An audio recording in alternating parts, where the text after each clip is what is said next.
Assalamualaikum warahmatullahi wabarakatuh. Perkenalkan, nama saya Roselyn Karif Tabigail, NPM 119-222-76 dari kelas 1 PA04. Di sini saya akan menjawab beberapa pertanyaan mata kuliah Psikologi Pendidikan yang ada di kelas. Jelaskan tentang teori Albert Bandura tentang sosial kognitif dan berikan contohnya. Jadi menurut Albert Bandura tentang teori sosial kognitif menjelaskan bahwa perilaku manusia memiliki interaksi yang berkaitan antara kognitif, perilaku, dan pengaruh dari lingkungan. Jadi kebaikan perilaku manusia itu dipelajari observasional dengan cara mengamati orang lain atau disebut dengan pemodelan. Kemudian hasil pengamatan tersebut digunakan untuk panduan bertindak.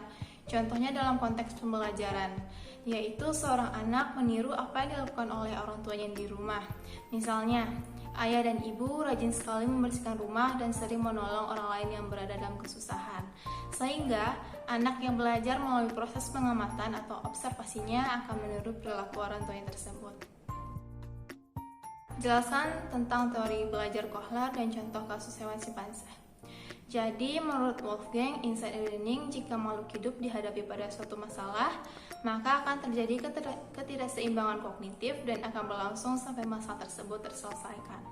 Oleh karena itu, menurut Gestalt, apabila terjadi ketidakseimbangan kognitif, hal ini akan mendorong makhluk hidup menuju ke arah keseimbangan. Teori ini dapat diamati ketika mempelajari perilaku pemecah masalah pada simpanse. Contohnya yaitu seekor simpanse dalam memperoleh pemecah masalahnya dengan insight, seperti seekor simpanse diletakkan dalam sangkar. Terus pisangnya itu digantung di dalam sangkar. Di dalam sangkar tersebut terdapat tongkat pendek. Mula-mulanya hewan itu melompat dan mengambil pisang dengan tongkat untuk mendapatkan pisang itu, tetapi gagal.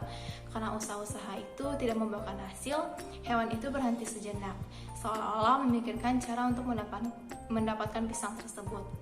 Tiba-tiba hewan itu mendapatkan suatu ide dan kemudian menyusun kotak-kotak yang tersedia untuk menjadikan tangga dan memanjatnya untuk mencapai pisang itu. Akhirnya terjadilah insight in learning dan diawali dengan proses trial error, tetapi dalam proses tersebut akhirnya dicapai dengan suatu pemahaman. Lanjut soal ketiga. Jelaskan teori belajar menurut Pavlov dan contoh hewan anjing dengan bel. Teori belajar menurut Pavlov itu ialah pengkondisian atau classic conditioning yang menggambarkan proses pembelajaran melalui asosiasi, stimulus, dan lingkungan yang bersifat alamiah.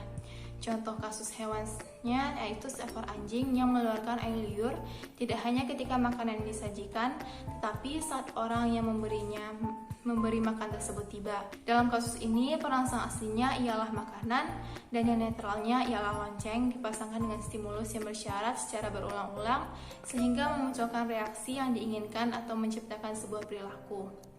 Jadi, untuk menguji teori tersebut, Pavlov mulai membunyikan proses lonceng dan kemudian menyajikan makanan sehingga anjing mengasosialisasikan suara lonceng dengan makanan. Ternyata anjing tersebut mengasosialisasikan bunyi lonceng dengan makanan sehingga menciptakan mulutnya mengeluarkan air liur setiap kali loncengnya berbunyi. Pavlov menunjukkan bahwa anjing dapat mengkondisikan untuk mengeluarkan air liur dengan suara lonceng jika suara itu berulang kali diberikan pada saat yang sama diberikan makanan tersebut. Makanan yang diberikan pada anjing adalah stimulus tanpa syarat dan air liur adalah respon bawaan tanpa syarat. Eksperimen Pavlov mengungkapkan membunyikan lonceng sebelum memberikan makan dapat membuat anjing mengeluarkan air liur bahkan ketika tidak ada makanan yang diberikan. Anjing adalah eksperimen ini telah belajar mengasosialisasikan bunyi lonceng dengan makanan. Pavlov menunjukkan bahwa classical conditioning mengarah pada pembelajaran melalui ingatan. Lanjut soal nomor 4. Jelaskan dan berikan contoh teori Skinner tentang reward dan punishment. Metode reward itu disebut dengan ganjaran, sedangkan punishment itu disebut dengan hukuman, merupakan suatu bentuk teori penguatan positif yang bersumber dari teori behavioristik. Menurut teori behavioristik, belajar adalah perubahan tingkah laku sebagai akibat dari adanya interaksi antar stimulus dan respon. Reward adalah merupakan respon terhadap suatu tingkah laku yang dapat meningkatkan kemungkinan kembalinya tingkah laku tersebut. Contoh reward itu dibagi menjadi dua. Yang pertama itu ada verbal. Bentuk penghargaan verbal itu biasanya diberikan pada pencapaian peserta didik dengan suatu tindakan spontan berupa pujian seperti wah hebat ya kamu, atau enggak seperti anak pintar gitu, dan lain sebagainya. Terus yang kedua itu ada nonverbal. Bentuk penghargaan nonverbal ini bisa dengan simbol atau gerakan anggota tubuh pendidik ketika melihat perilaku peserta didik. Misalnya tepuk tangan, menepuk bahu peserta didik, menunjukkan ibu jari, dan lain sebagainya. Terus hukuman atau punishment dalam pandangan teori behavioristik adalah konsekuensi yang tidak menyenangkan yang digunakan untuk melemahkan perilaku. Hukuman merupakan konsekuensi yang diberikan guru dalam rangka memperlemah perilaku negatif peserta didik dengan harapan bahwa perilaku tersebut tidak terulang kembali. Hukuman yang diberikan biasanya berupa stimulus yang tidak menyenangkan. Jenis hukuman yang diberikan guru terhadap murid di sekolah adalah sebagai berikut. Yang pertama itu kayak pengurangan skor atau penurunan peringkat. Yang kedua pengurangan hak.